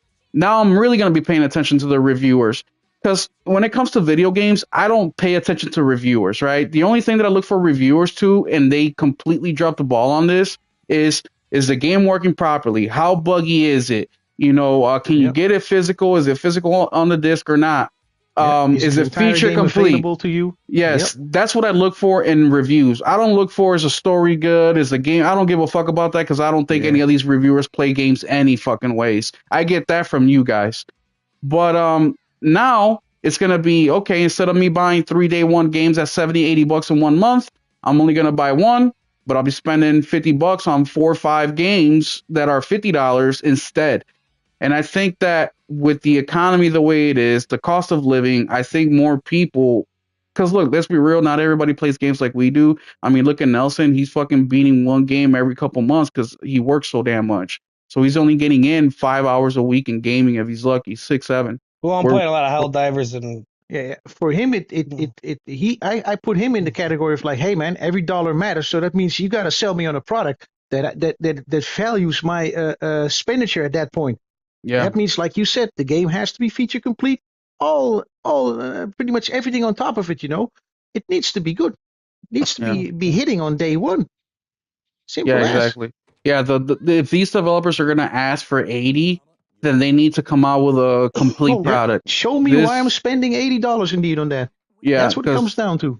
Getting away with what they've been getting away the last couple generations of, incomplete games, buggy as hell, a year after the game releases, that's not going to fly anymore. And look, that should have been the expectation at 70. That should be expectation at any fucking price where they release a game. And that's where I blame the fucking gamer. And I use Monster Hunter as an example all the fucking time.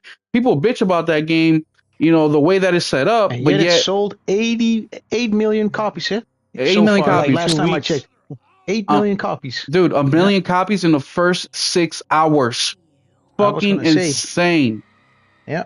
So the question is up to you, gamer, is are you going to fucking let them do whatever the fuck they want, and then you get online and bitch about it after they already got your money? Because video games ain't like anything else, right? Where if you don't like it, you return it. Nope, video game, unless you're on Steam, video games are, you fucking bought it, it's yours. You can bitch and scream all you want, but they already got your fucking money. There's nothing they can do about it, especially if it's digital. If it's physical, you can at least go take a $5, $10 hit. You get most of your money back and you keep it moving, But digital is rare where PlayStation is going to say, oh yeah, we're going to give your money back. They only did that one time, and that was with Cyberpunk 2077. So think about what you're doing. But yeah, I'm super excited for Mafia. I think the trailer looked amazing. I think the gameplay looked fun. I'm very interested in the story. And something that they said is that it's going to be honed down to the single player narrative driven aspect of things, which I really, really like because that's the type of gamer that I am, right? But anything else you guys got to say about that? Well, I'm going to give it a shot. I'm going to support the developer. So I'm taking a chance on that one. But from what I'm seeing, like I said, it even if they were asking 70 for that, I would put the money down. It's purely from what they've shown. I'm like, yo, this is actually a game that you can see that they put some time, some effort, and some love into it. I'm willing to give it a shot. It seems like an interesting game with an interesting story. So I'm willing to play that. I'm willing to put the money down for that. Yeah, absolutely. And Hero here Same on the goes chat for GTA 6. Yeah. Is saying, I tried to play Ghost of Tsushima PS4 version on my PS5 Pro last night, and I deleted it so fast I can't go back to any level unless I have to. I think he's talking about like 30 frames. He thinks 60 million sales in 1 week for GTA. Oh yeah, they're gonna sell a boatload. They are gonna make bank on that game. I promise you that. That partnership Jim Ryan left, he fucked up a lot of things, but on that one, that strategic partnership is gold. No, I promise you, it's gonna pay off real handsomely for both parties. Ball, production value doesn't equal playable hours at all. But at the same time, you can take a game like Hellblade on the Xbox. Oh, you shitting me. Production is out the fucking ass. One of the most beautiful games you'll ever see. Walking simulator to death. 4 hours. You think that's worth fucking $60? Fuck no. But you see a game like Expedition 33, what are you talking about? Hellblade? Hellblade, yeah. Yeah, Hellblade 2 indeed. But you talk about a game like Expedition 33, fucking I beat it at 41 hours and I still have side content to do. There's a lot of content I still didn't get to. I saw somewhere somebody put in 80 hours or 90 hours, I think it was, and they did absolutely everything in the game. That is incredible fucking value for the money you're getting, especially when production value is high. You have world-class actors, you have fucking animation that's crazy. I mean, it's an insane game, insane value, and that's what I mean. Just because a game is $50 doesn't mean you can come out half-assed with playable hours to say 4, 5, 6 hours. There has to be more than production value. Because look, we see it. There's a lot of games that have production value out the fucking ass, right? But the gameplay ability also has to be there. Otherwise, give me the gameplay ability and keep the fucking production value. Like, if I want production value, I'll watch a fucking movie and only spend $10 to see it. You know what I mean? And it's the same amount of time. So there has to be a good balance of how long a game is. And I'm not asking for it to be fucking 100 hours, but I do expect a $50 game to be more than 15 hours. I'm not saying it has to be 30 or 40, but it has to be more than 15. If you're going to be under 15 hours, then you're going to be in the indie category, and you should only be charging $20 for it. Yep. It's simple as that. I'm not going to fucking pay $50 for a game that's 10 hours long. Just because it takes you fucking a month to beat a 10-hour game doesn't mean, dude, that's a weekend. You fucking play Halo campaign, you start Friday night, you're done by Sunday. You know what I mean? And that's only playing a couple hours a day. True. Same thing with fucking, what's the new one that's coming to fucking PlayStation? Gears. Same thing with Gears. But the one thing those games did have is the multiplayer aspect of things. So yeah, the campaigns aren't fucking very long. They're 8-10 hours, but you also have the multiplayer aspect to it. So yes, I think you can ask for 60 for that. Absolutely. Because you could keep playing that game for a long, long time. But if you just have a single player campaign at fucking 8 hours and you want 50, suck a dick. Ball also says, regarding Hellblade, of course, Microsoft products are an exception. They innovate patching games after release. They do not understand providing value. Absolutely, Ball. Absolutely. Microsoft. Oh, yeah. Absolutely, bro. These fucking 10 years later, it's still not fucking... Yes.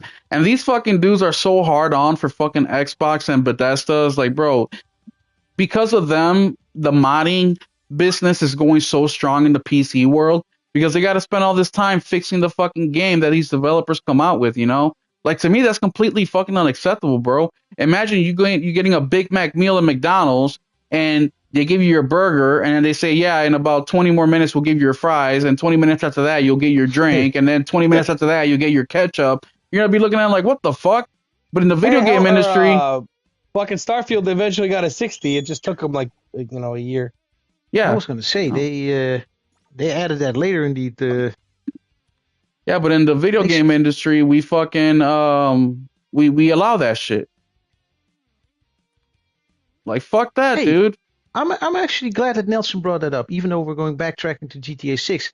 If they added Starfield with a 60 FPS mode later on, right? What's not to say that now that GTA 6 has been delayed till next year? What's not to say that they're going to get it like I said, a 40 FPS mode, but even if 60 at that. And looking at GTA 5 online, as for both the single player and online, that runs at 60 in a performance RT mode. So if they can do it over there, what's not to say that GTA 6 might get something like that, right? Mm-hmm. But we'll have to wait and see, yeah? We will. it'll be interesting to see what they do, man. I mean, look, Rockstar is one of the biggest developers in the world. When they say they're coming out with a game, the world pays attention. Captured on PS5, folks. What we saw in the trailer. So you can already make the assumption that's the lead platform, folks. I'm just saying. But at the same time, I don't want to give Rockstar too much credit because, they have a game like Red Dead Redemption 2 that could get Second Life into it by just putting a performance mode or upgrading to the PS5. Or just remaster the things. And they won't. Something. And they won't. So they know they can make money off of it, but why aren't they doing it? They have the money to get another studio to do it. They can get as many studios as they want to do it, and they still come out profitable. Why aren't they doing it? That's a question I got for them. Why do you think, Tornado? You're the one that's savvy into GTA. You know more than all of us. Why do you think? I know the studio kind of well, though, with all of their franchises. The way how they're going about, and we've already seen it with certain tweets coming out. They have an entire development team so highly devoted towards GTA Online, and I'm talking then Grand Theft Auto 5 like 12 years of fucking development for that bitch. Exactly. So the content was keeping flowing for the game, right? At one point, they were doing the same with Red Dead Redemption 2, but it didn't yield them that much of a profit, right, online. Even though it sold a lot of copies, but they were mostly looking at the online component, right? That's why the game already got cut off early, pretty much.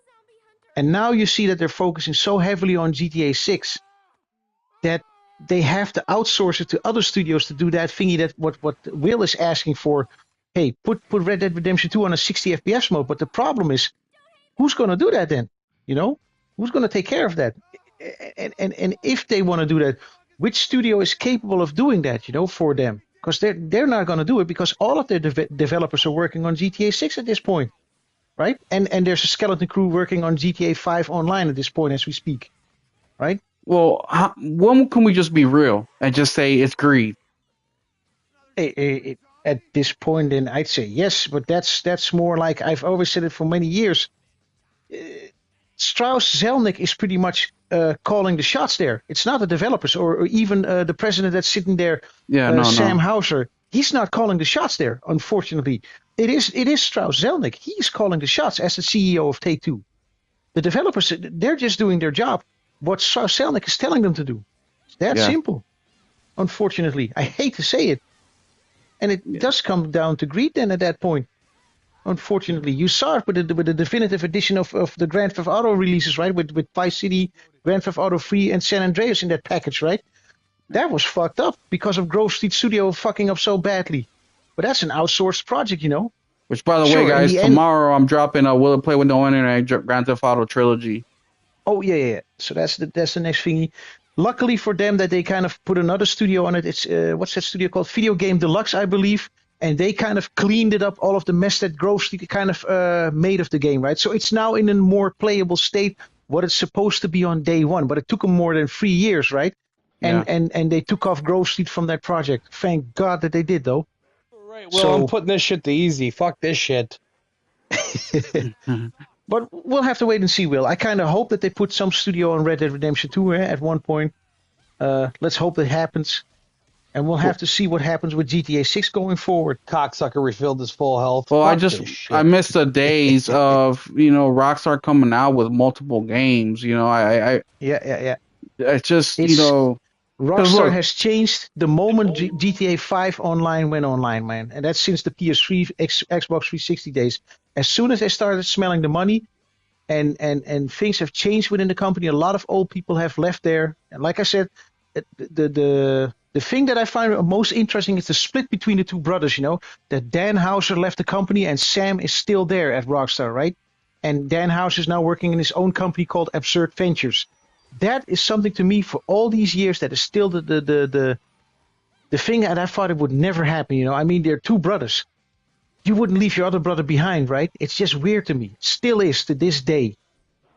And you barely hear Sam Houser talk. The only one you hear talk in the company is pretty much Strauss Zelnick. One has enough money or feels that they have enough money and the other does not. That is true. It comes down to. True. Yeah. But unfortunately from Sam,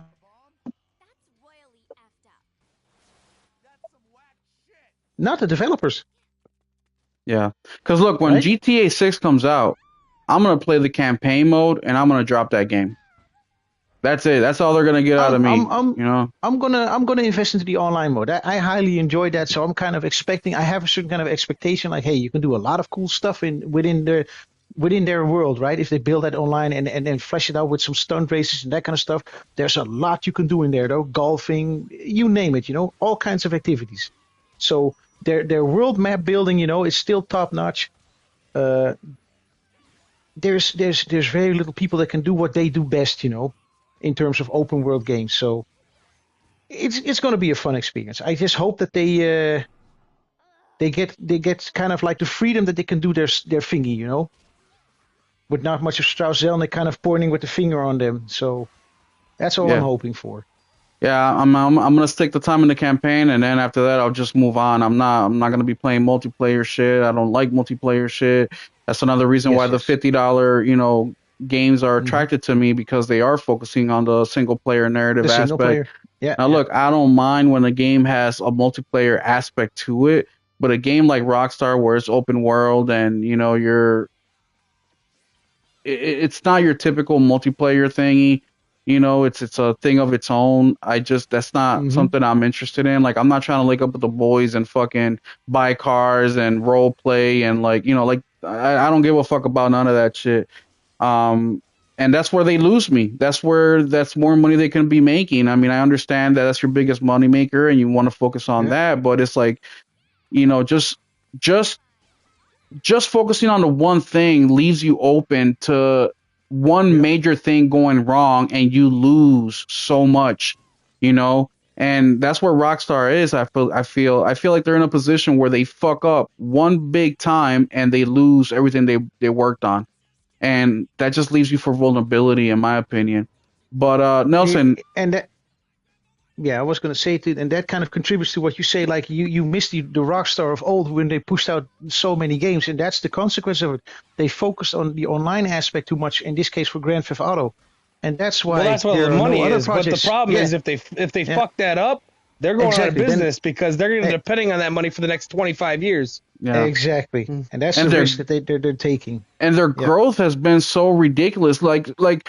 Something that really pisses me off about all this, and it's not just Rockstar, right? A lot of developers. It's like, look, I don't mind that they're making billions of dollars a year, right? I don't mind that. I actually like that. I'm like, you guys deserve it. You came up with an IP that is very unique, very, it's a lot of work, man. People think that these geniuses just can create new ideas all the time. Like, no, that's not accurate. But what I don't like is, if you're used to making $300 million a year, for example, right? And all of a sudden that number goes up to $1 billion. Now they feel like I need to focus everything in my power to keep making that $1 billion. And anything under that is unacceptable. That's where you start to see the job losses, the layoffs, now they're getting desperate. So now they think that they are giving the people what they want, but what people wanted, they stray so far away from it that they have to continuously grow the game, grow the company in order to just make the same amount of money they were making previous years. And we see that with businesses all the time. Rockstar used to be like 400 people, now they're like 5,000 something. Yeah. And look, exactly. All that is just another liability, all another liability. But anything else you guys want to talk about as far as Rockstar goes? No, that was it actually, pretty much from my end. No, enjoy this one, because you'll be dead before the next one comes out. Yep. Yep. We'll be dead. I haven't made up in my mind that GT7 doesn't exist and never will exist, which it probably will, but... GTA 7, I'll be in a fucking nursing home. I really give a shit less. Yeah, no, and dude, that's so fucking sad. Like, even the people... It'll be at least 20 years, minimum. Well, the people that make these games won't even be around for that shit, Like, they'll be dead, too. It's going to be a new generation of people, indeed, that's being hired and whatnot, new talent, new artists, new animators. Well, that's another issue. That's another issue right there, because less and less we have less talented people making games. There's a big, when people say the video game industry is overinflated, yes, it's overinflated because they have a lot of people that don't have the skill, don't have the talent. They're meeting some sort of quota. They're meeting some sort of DEI bullshit. They got hired when they shouldn't have, and now they're super fucking bloated. And while they have all these people, fired, yes, and while they have all these people, now they don't have the production of having all these people. Does that make sense? So if you're used to fucking because you got a lot of useless people, and now your cost is going up, and everything's going up. So they're the downfall in themselves. That's why a developer like what's their name, Sunfall, the developers of Expedition 33 are impressive to me. I'm really interested to see what their next game's gonna be. If they're doing a sequel, or they already said they're not doing a DLC for Expedition 33, right? But I'm really interested to see what the next game's gonna be like, or was this a one-time fluke? You know what I mean? Will it get to their head, their success? But either way, that's far in the future. We don't know. But let's start to wrap this up, guys, because today's Mother's Day. We all got mothers. We all have maybe a significant other. And speaking of GTA, for those of you guys that don't know, the reason I went over to PlayStation was because of GTA. Was because of Grand Theft Auto, and it was Vice City to be exact. Now, I was with Nintendo 64, and at that time, I'm starting to become a teenager. So I wanted more mature games. And even though the GameCube was out, GameCube was coming with games like Resident Evil, which really didn't capture my attention like that. Grand Theft Auto did. All my friends had one. They were playing it, talking about it at school, and I wanted one so bad.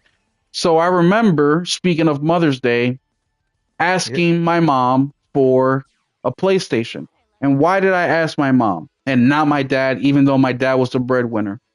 Because every single fucking Christmas, every birthday, no matter what was going on in the house, whether bills needed to be paid, rent, whatever, my mom always made it a priority to manage my dad in order to get that money to buy us kids the Christmas gifts. So yes, I didn't have everything I absolutely wanted when I was a kid. I always had the necessity. But when it came to Christmas time, we always got what we wanted for Christmas. No ifs, ands, or buts. So on today, it was that way for me. I either got it for Christmas or I didn't fucking get it at all. Yes. Yeah. So on this Mother's Day, while we're all in this gaming discourse, I really want to say thank you, Mom, for making those Christmases special. Like the best Christmas I had in my life were when I got my Super Nintendo, when I got my Nintendo 64, that day when I got fucking my PS2 with Vice City right fucking next to it. Then listening to my mom and the trouble she had to go light up at Toys R Us to get that fucking thing. Yeah, I'm going a little bit way back further in time. Then I remember the day that my mom gave me my Genesis with a Sonic packed in, you know, or Mega Drive for me, over here. And on top of that, there was years prior, you know, she brought me to that Transformers movie, you know. Man, I'm thankful for my mom that she did that for me, you know, those kind of type of stuff. That always stays with me. Yeah, stays with you. Nelson, similar situation as us. Got it for Christmas, or not got it at all. So shout out to all the mothers out there who make those Christmases special. They got us the games, they got us the consoles, even when things could have been rough, right? We're kids. We don't fucking know what the troubles are at home. At least a lot of us didn't know, right? Parents usually keep that shit away from the kids. So who knows? Now that I'm an adult and I understand how the mortgage works and, you know, bills and when they're due, it's a lot of fucking stress, especially around holiday time, man. You know, car breaks down, fucking car problems, work cuts your hours. The energy bill is going up, eggs are going up, and Christmas is next month. And you have one kid, 2 kids, 3 kids, and they all want something, right? So when people talk about the cost of consoles going up and it ain't that big of a fucking deal, no, it is a big fucking deal, right? Just because you are an adult and you made it to middle class status, right? Majority of Americans, bro, they're struggling, bro. So when your little 7-year-old kid comes up to you and says, "Hey, Dad, I want a PlayStation 5 so I can play, you know, Horizon, or so I can play God of War," and you can't make that happen, bro, that hurts.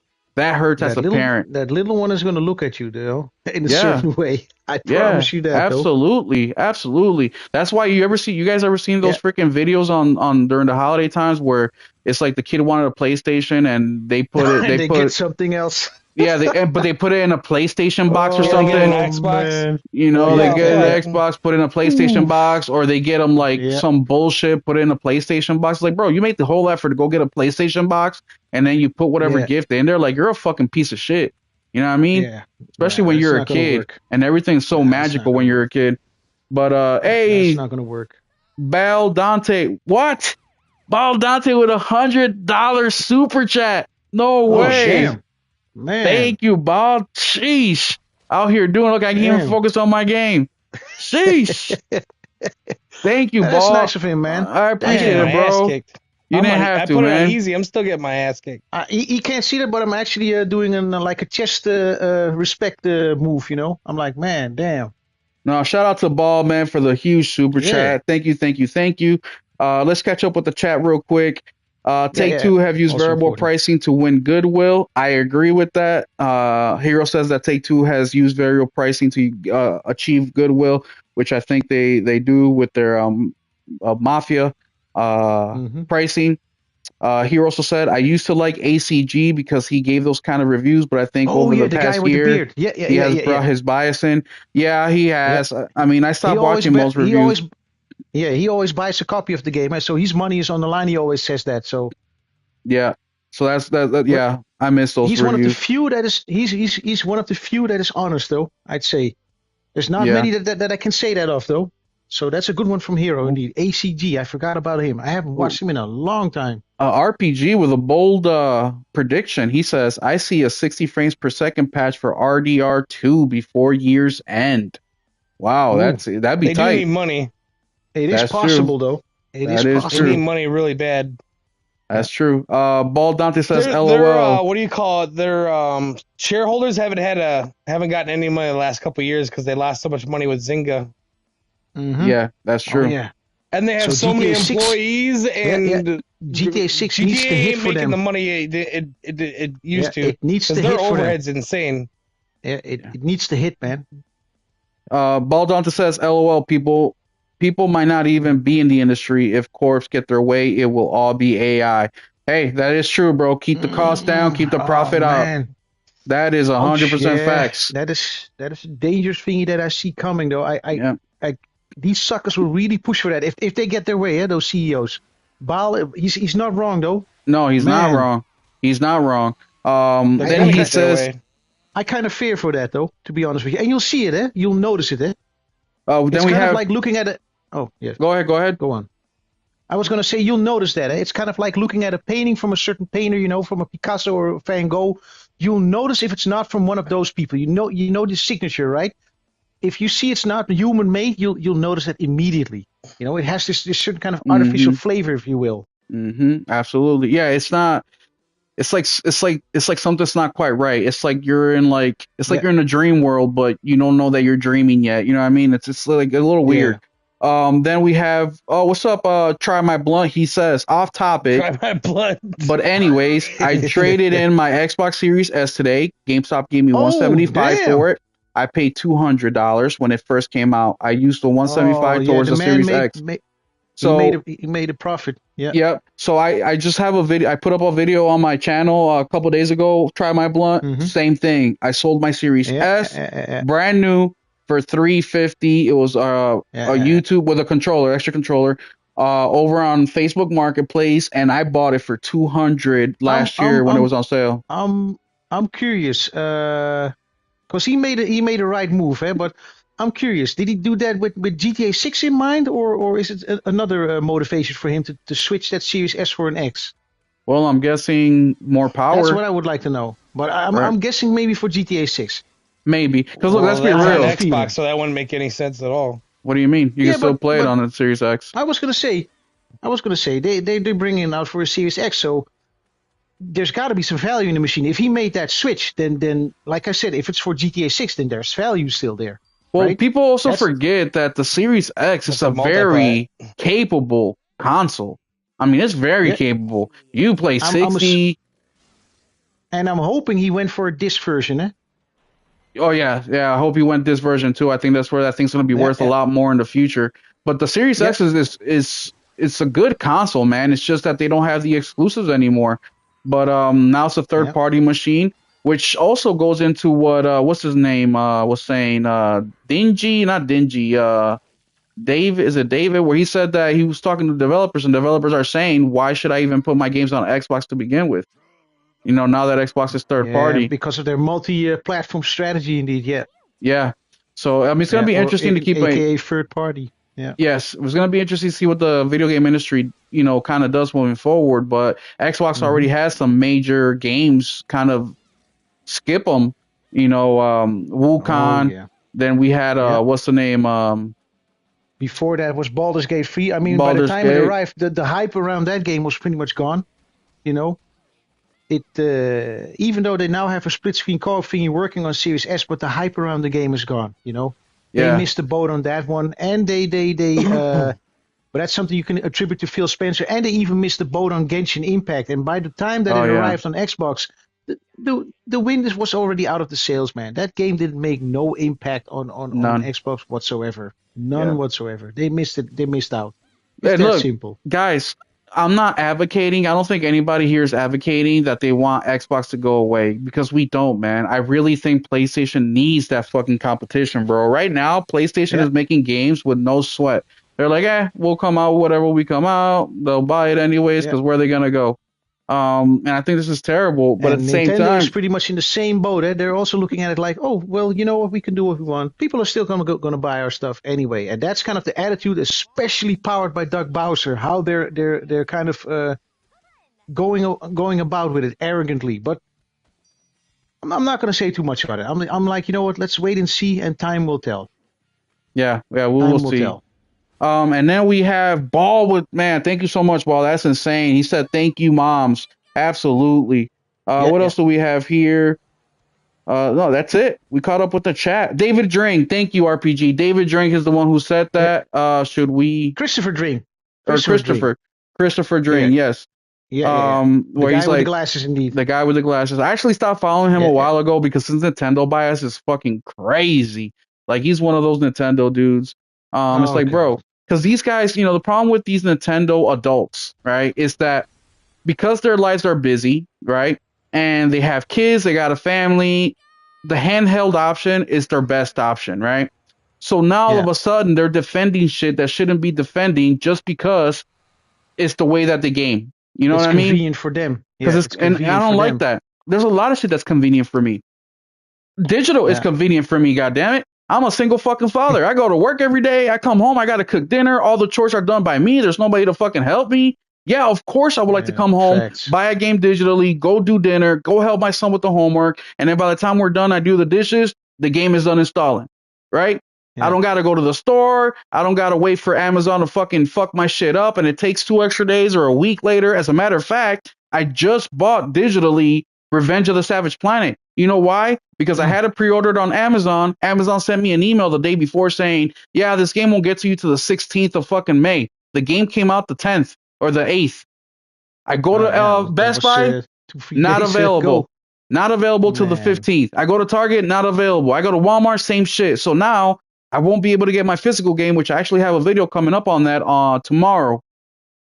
How sometimes buying physical games is challenging. So yes, digital games are super fucking convenient for me.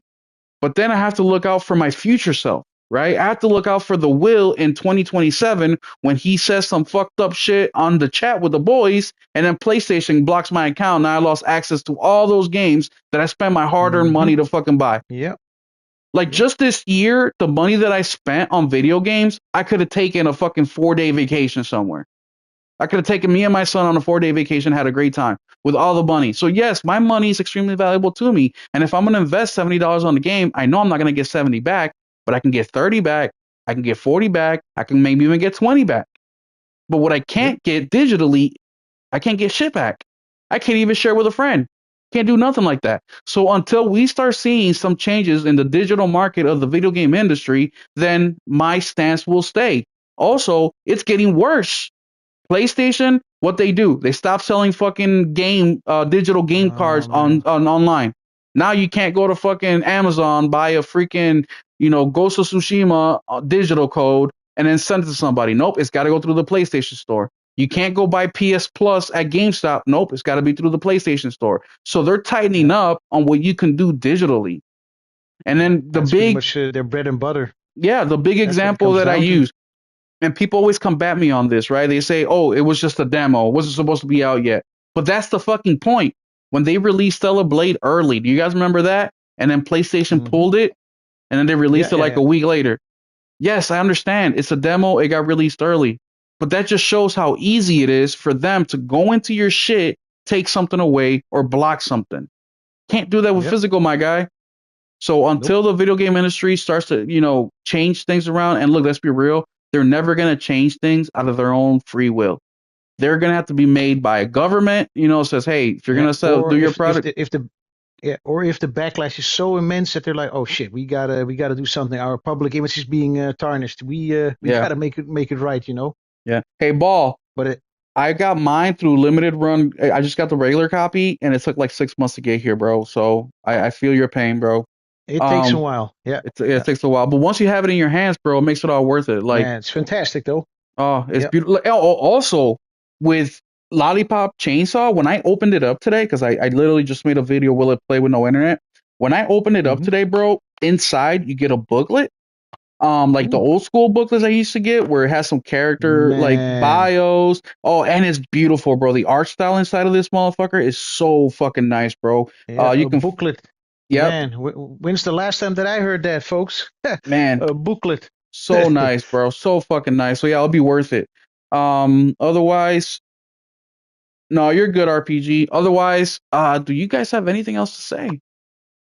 Nah, can I actually beat this fucking Renora piece of shit? Yeah, you can do it. Turn it on easy. It's still not fucking easy, bitch. If I did it, you can do it, bro. I'm not a turn-based gamer at all, and I fucking did it. I did have to put it on easy. One of my characters I can't heal, and I don't know why. I checked all our gear, see if there's any. I don't know. Piss me off. The treasure trove of gaming, man. You need to change your powers, your what do you call those? She won't. Your picos, no, I think they're called. I'm talking about pick those. Fucking, I can heal her with anything. It don't work. I checked to pick those. I checked the fucking. Are you weapon dodging? To see if it was like you can't use. Are you dodging or parrying? It doesn't matter. I can't use healing at all. Well, one, that's because she's got that effect on you. But two, you need to use the parry. You cannot use the dodging. The dodging at this level does nothing for you except not get hit. The parry does counterattacks, which brings their health down way more. So you need to get the parry. I can't heal my character. That's the point. How many characters do you have right now? 5. No, I'm saying actively 3. Yeah, bro. You have to. The other ones can heal. This one. Loon or whatever the hell her name is. Mm-hmm. Let's see if it'll work this time. I died, so I'm gonna do a different thing. Nope, not working. Fucking piece of shit. Hey, that's Gotti for you. But there y'all have it, man. Thanks so much for hanging out with us on this Mother's Day evening. The State of Gaming podcast, man. Thank you guys so much. We've been growing, guys. We have been growing. When we started this podcast, we were getting a couple viewers. Now we are getting about 10 to 15 consistently every week, which is motivating for Nelson for sure. Nelson likes looking at the numbers. I also get excited when I see more people. So thank you guys. I know there's so much competition out there. You guys can go watch any podcast that you want. You can go watch any YouTube videos. Watch the Great Colt Eastwood. Yeah, you can go watch the Great Colt Eastwood, but you guys can go out there and check out different options. But the fact that you're here today with us means everything. I don't know. Oh, sorry. Go ahead, Tornado. I was gonna say I don't know who is worse, Cope Dickwood or Kunta Kinte Paris. I don't know which one of the two is worse, or even both of them. Bro, Jesus Christ. Because of people like that, they motivated me to just create my own YouTube channel. Like I don't even really watch other gaming YouTubers unless it's like a dude who does documentaries or talks about a game and the story or gameplay or something like that. But as far as like opinion, I don't watch anybody. I think that most opinions are fucking stupid. I just don't even pay attention. But because of people like that, I say, you know what? I'm gonna start my own YouTube channel, and I did. Facts. And I get the boys in here who we don't censor ourselves. We say what we want to say whenever we want to say it, whether people like it or not. And our viewers are absolutely amazing because they're on the same boat as us. They're saying what they want to say in the chat. Yep. They agree with us or disagree with us. It's cool. We keep it respectful, we keep it fun, and we keep it fucking moving. Yep. So thank you guys so much, man. And as always, the invitation stands. If any of you guys ever want to join us on the podcast, join our Discord. I'm going to link it at the bottom of the description of this video once we're done. Here, I'm going to see if I can get it right now and put it in the chat. Join our Discord, guys. We have people from all over the world on our Discord just shooting the shit, talking games all the time. So come join us, man. We have a good time in there. And because we do have people from all over the world, the Discord's always lit. There's always people talking at 3, 4 in the morning or 2 in the afternoon. So come join us here. I'm gonna freaking share this right now. Give me a second. I'm not good at freaking figuring this crap out.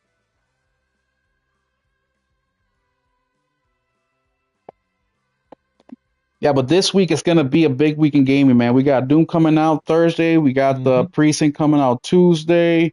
Yeah. So it's gonna be a fun week, man. A very fun week.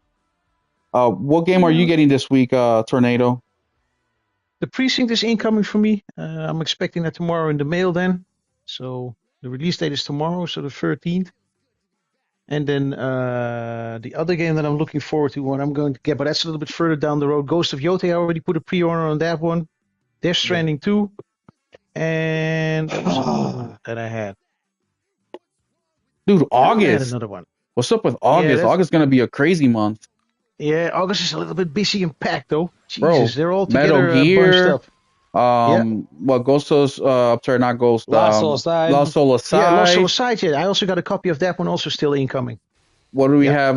Mafia, right? Or is that October? Oh, yeah. That has been delayed, a little bit, right?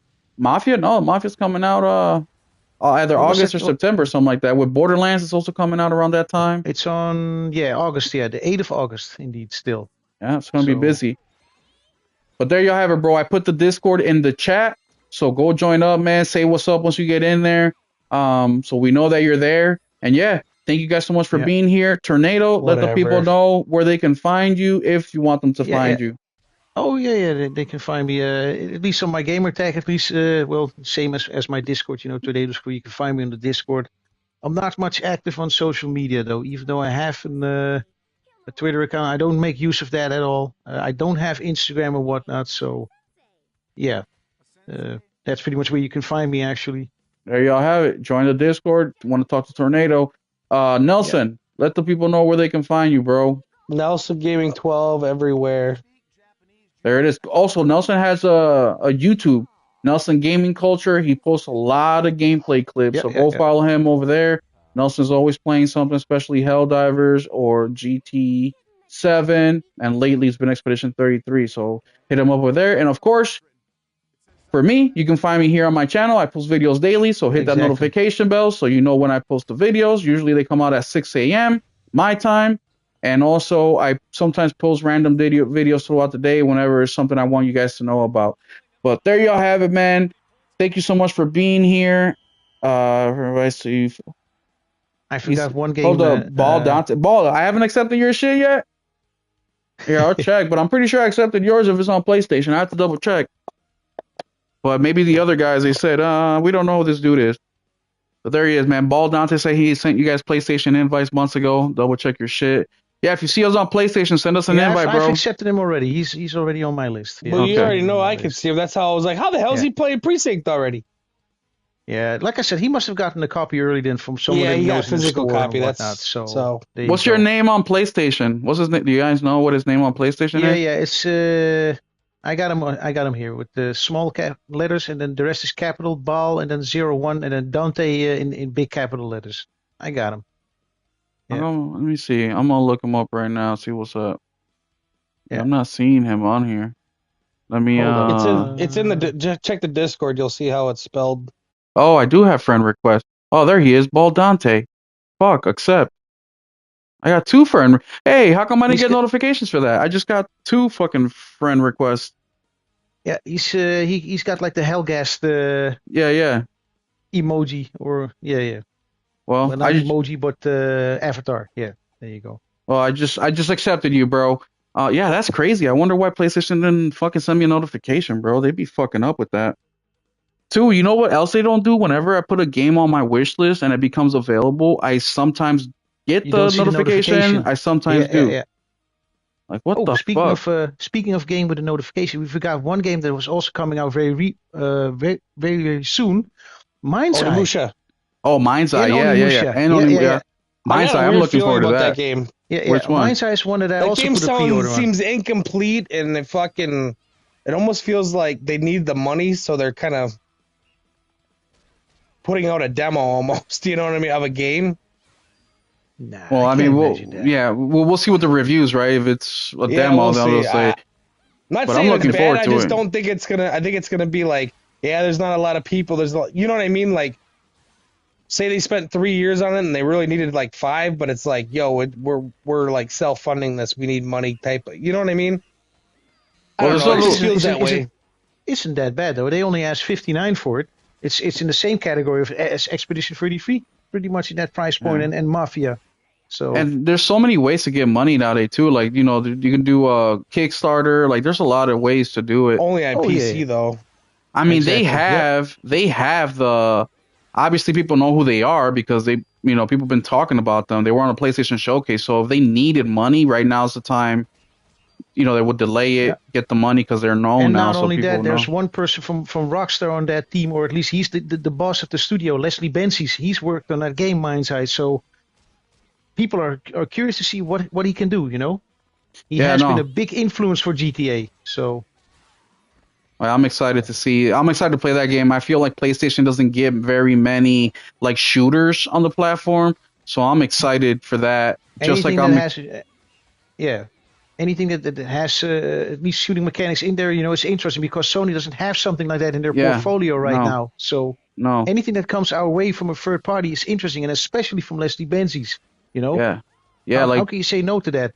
Like, I can't. There's just so many things PlayStation needs to be doing, man. Like, they have Killzone. They got fucking not Delta Force, but Infamous. SOCOM. They gotta do something with that. SOCOM, dude. Man. Yeah, you want a gas game? There you go. You have the perfect recipe for it.